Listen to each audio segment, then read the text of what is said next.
Hello friends, आज हम बात करेंगे all India bar examination which are going to be held on 31 October 2021।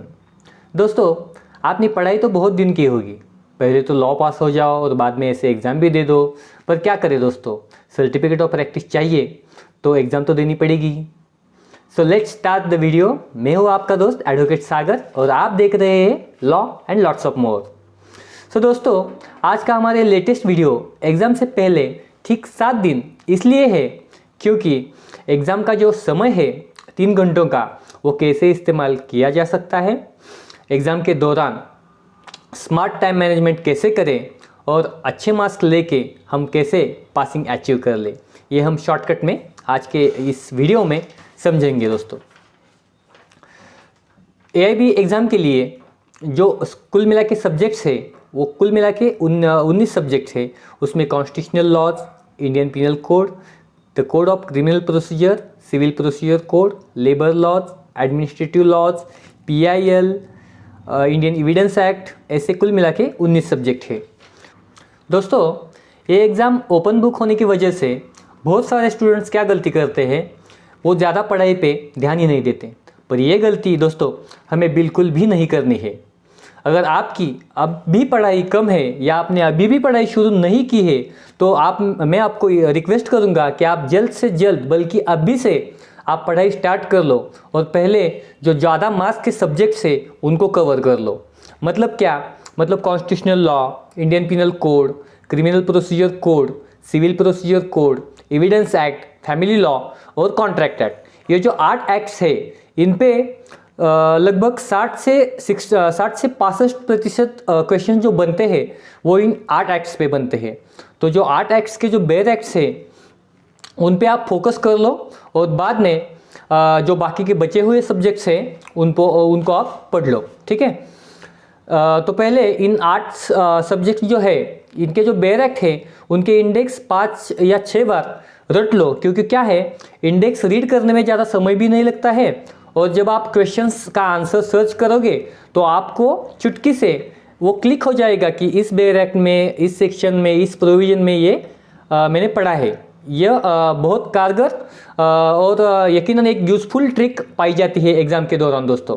और हाँ, एक बात याद रखें कि पढ़ते समय अपने बेयर एक्ट में नोट्स ना बनाएं, क्योंकि ये जो नया रूल है ये तो आप सबको पता ही है कि कोई भी कमेंट्स वाले बुक्स होते हैं या नोट्स होते हैं, ये सब इस एग्ज़ाम में अलाउ नहीं है। विदाउट कमेंट्स और विदाउट नोट्स जो है वही बेयर एक्ट्स इसमें अलाउ किए जाने वाले हैं। और जो बाकी के एक्ट्स है उनके भी इंडेक्स आप अच्छी तरह से देख लो, ताकि कौन सा क्वेश्चन किस प्रोविजन में है, किस सेक्शन में है, वो आपको जल्द से जल्द तुरंत क्लिक हो जाएगा। ठीक है।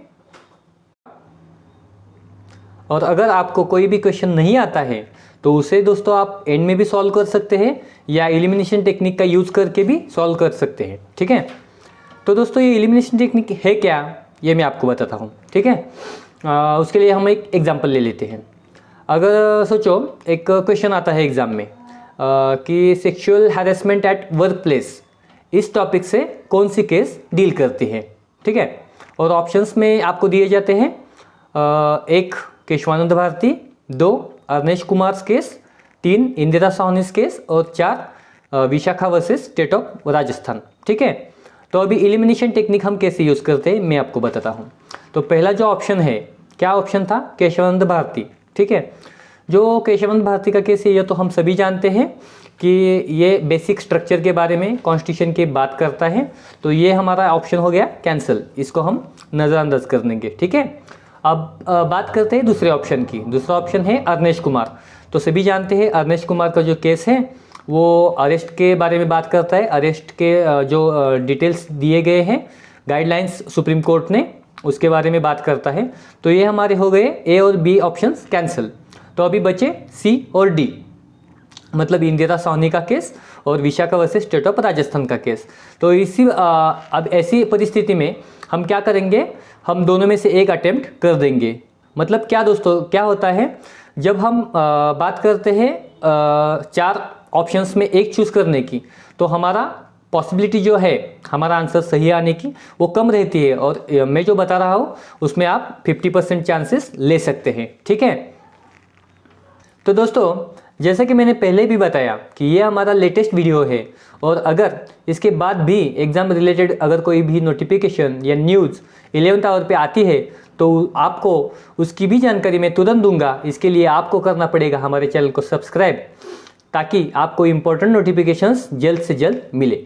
ठीक है, तो अब बात करेंगे एग्ज़ाम के दौरान के उन 3 घंटों की। ठीक है, मतलब आप जानते हैं दोस्तों कि 100 सवाल और 180 मिनट, मतलब 2 मिनट से भी कम समय हमको एक सवाल के लिए मिलता है। तो शुरू से ही हमको हमारी घड़ी को देख के स्पीड मेंटेन करना है। मतलब 10 से 1 बजे तक अगर आपका पेपर है तो आधे घंटे के 6 स्लॉट्स आप बनाइए, ऐसा मेरे हिसाब से ठीक रहेगा। मतलब जो 6 स्लॉट हम बनाएंगे, पहले 10 से 10:30 का जो समय है उसमें लगभग आपके 18 से 20 सवाल सॉल्व होने चाहिए। और अगर इतने सवाल आपके सॉल्व नहीं होते हैं तो आपकी स्पीड स्लो है, उसको आपको बढ़ाना पड़ेगा। ठीक है, और पहला घंटा ख़त्म होने के तक, मतलब 10 से 11 बजे, जब 11 बजेंगे तब आपके लगभग 35 से 40 सवाल दोस्तों सॉल्व होने चाहिए। ठीक है, तो इसी पैरामीटर से आपका जो स्पीड रहता है वो आप कम या ज़्यादा कर सकते हैं। अगर कोई भी क्वेश्चन आपको डिफ़िकल्ट लगता है या कोई क्वेश्चन का आंसर नहीं आता है तो आप उसी क्वेश्चन पे डटे रहिए, ऐसा मैं बिल्कुल भी सजेस्ट नहीं करूँगा। क्योंकि अगर एक क्वेश्चन को आप 4 से 5 मिनट देंगे तो उसके लिए आपको कोई एक्स्ट्रा मार्क्स नहीं मिलेंगे, क्योंकि सभी क्वेश्चन को इक्वल मार्क्स कैरी है, ये आपको जान लेना चाहिए। ठीक है, और जब आप समय वेस्ट करोगे तब आगे के जो इजी सवाल रहेंगे, अगर वो उनको भी आपको अटेम्प्ट करने का समय नहीं मिलेगा। ठीक है, और याद रखिए all questions carrying equal marks, तो किसी भी सवाल को ज़्यादा टाइम देने से आपको ज़्यादा मार्क्स नहीं मिलेंगे। और एक ज़रूरी बात दोस्तों, हमें एग्ज़ाम के पहले या एग्ज़ाम के दौरान हमारी मेंटल स्टेबिलिटी बिल्कुल भी डिस्टर्ब नहीं करनी चाहिए। ठीक है, कोई एग्ज़ाम के पहले हमको कोई सवाल पूछता है, उठ पटांग सा, कोई इस प्रोविजन में क्या है, इस एक्ट में क्या है, ऐसा अगर कोई पूछता है और अगर उसका आंसर हमें नहीं आता है तो इससे हमें बिल्कुल भी डिस्टर्ब नहीं होना है। ठीक है, इसके लिए पैनिक भी नहीं होना है, क्योंकि क्या होता है अगर हम पैनिक होते हैं जो कुछ हमें आता है वो भी हम भूल सकते हैं। ठीक है, इसलिए किसी भी हालत में हमको किसी से ज़्यादा बात करनी नहीं चाहिए, और हमको किसी से झगड़ना भी नहीं चाहिए, बहस भी नहीं करनी चाहिए। ठीक है, और वाइल एग्जामिनेशन आपको सिर्फ ब्लैक या ब्लू बॉल पॉइंट पेन ही यूज़ करना है, हमको पेंसिल का यूज़ नहीं करना है। क्योंकि अगर हम पेंसिल का यूज़ करेंगे तो हम डिस्क्वालीफाई भी हो सकते हैं। ठीक है, तो दोस्तों अगर इन सारी चीज़ों का आप ख्याल रखेंगे तो आपको all India bar examination clear करने से कोई भी नहीं रोक सकता। ठीक है, सो वीडियो को लाइक, शेयर और सब्सक्राइब ज़रूर कीजिए, और आपके बाकी दोस्तों को भी इस जानकारी की बेहद ज़रूरत है, इसलिए उनको भी ये वीडियो शेयर कीजिए। ऑल द बेस्ट दोस्तों, आपकी जीत निश्चित है। मिलते हैं अपने नेक्स्ट वीडियो में एक नए टॉपिक के साथ, तब तक के लिए जय हिंद।